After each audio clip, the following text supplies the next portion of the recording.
Olá, amores, tudo bem com vocês? Hoje a gente vai dar continuidade àquele estudo da aula anterior. Pegue seu material ângulo, vamos lá rever um pouquinho dos conceitos da aula anterior e também a resolução das atividades do módulo 13 da disciplina de literatura, ok? Pega lá o seu livro ângulo e acompanha aqui junto comigo.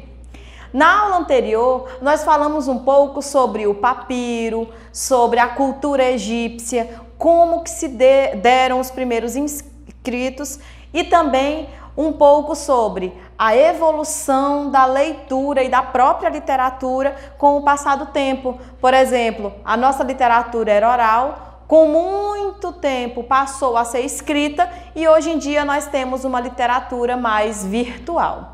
Aqui nós falamos um pouco também sobre a estrutura que seria a capa de um livro, toda a sua estrutura bem detalhada. Se você não consegue lembrar o que nós falamos, acompanhe o vídeo anterior para que você possa relembrar cada detalhe e assim conseguir resolver as atividades propostas.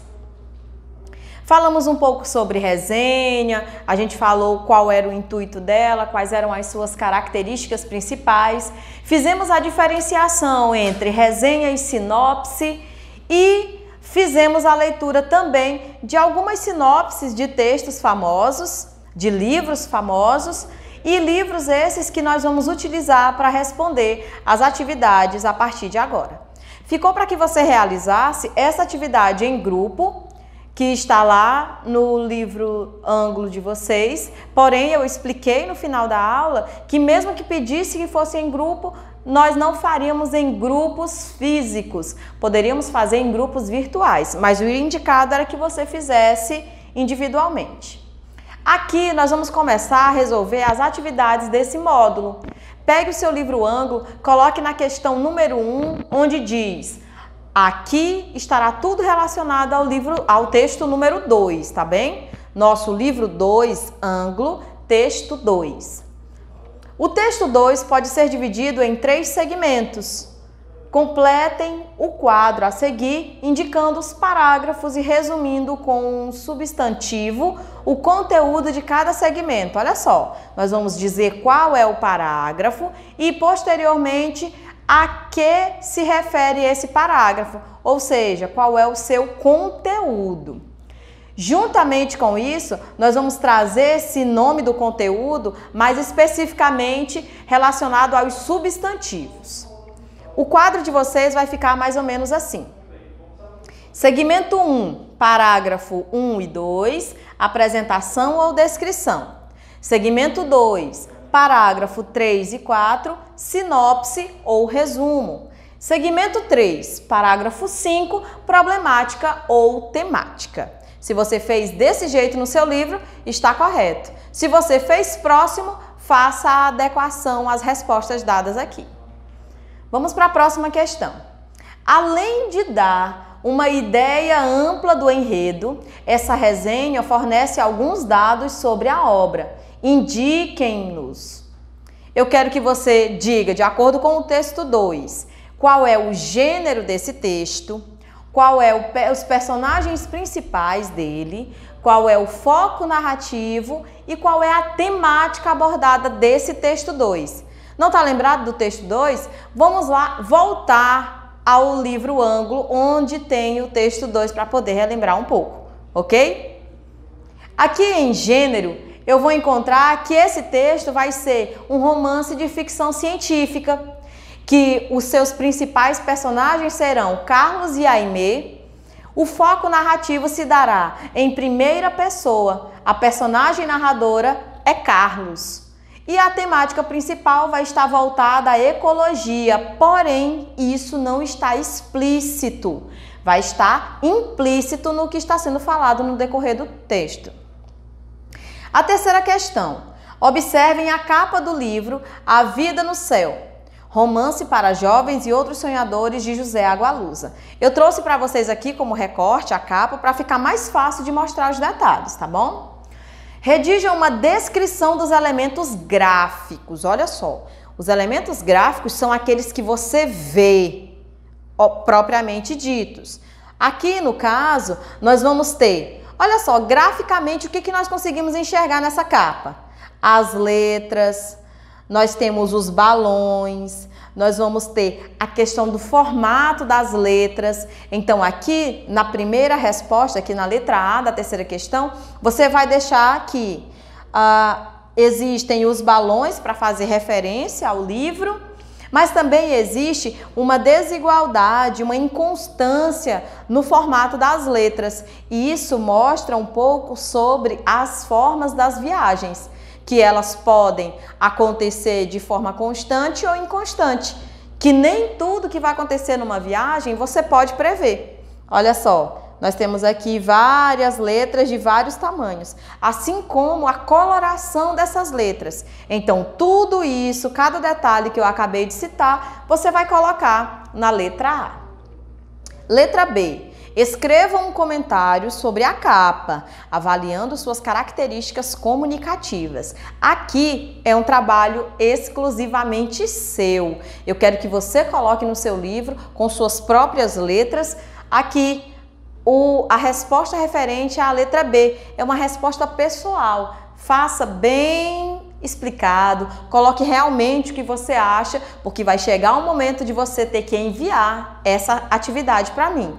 Não só essa atividade, como o restante. Então, prepare seu livro, deixe no ponto, para que quando nós, professores, pedirmos esse livro para ser entregue, você possa nos entregar sem problema algum e sem nenhum atraso, ok?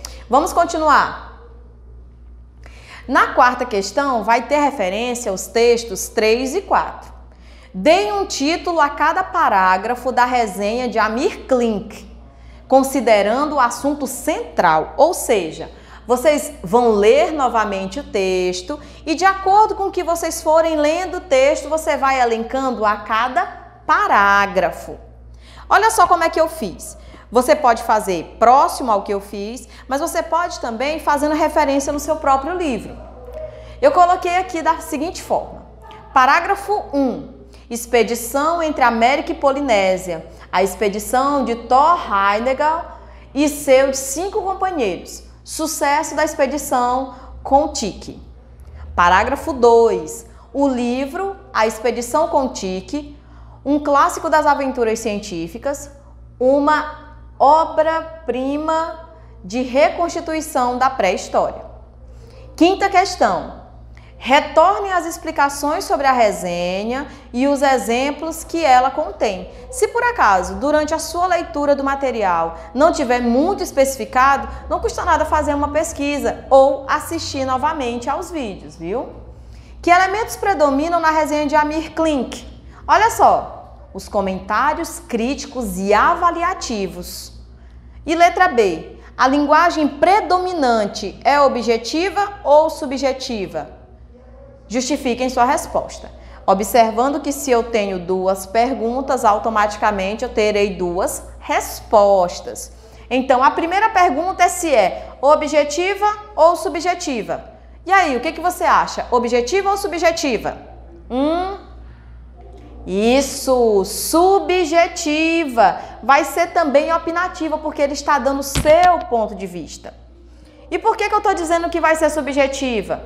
Porque ele não descreve as características da obra, mas avalia a importância e as dificuldades da expedição e a relevância do seu relato. Coloque assim no seu material. Sexta questão. Considerem agora o texto 4. O que Peter Milko focaliza predominantemente a aventura da equipe de Thor Heyerdahl. Assunto da obra ou a própria obra. E aí, será que ele fala mais sobre o assunto que tem no livro ou sobre o livro em si? Sobre o assunto, exatamente. E aí eu peço para que vocês expliquem.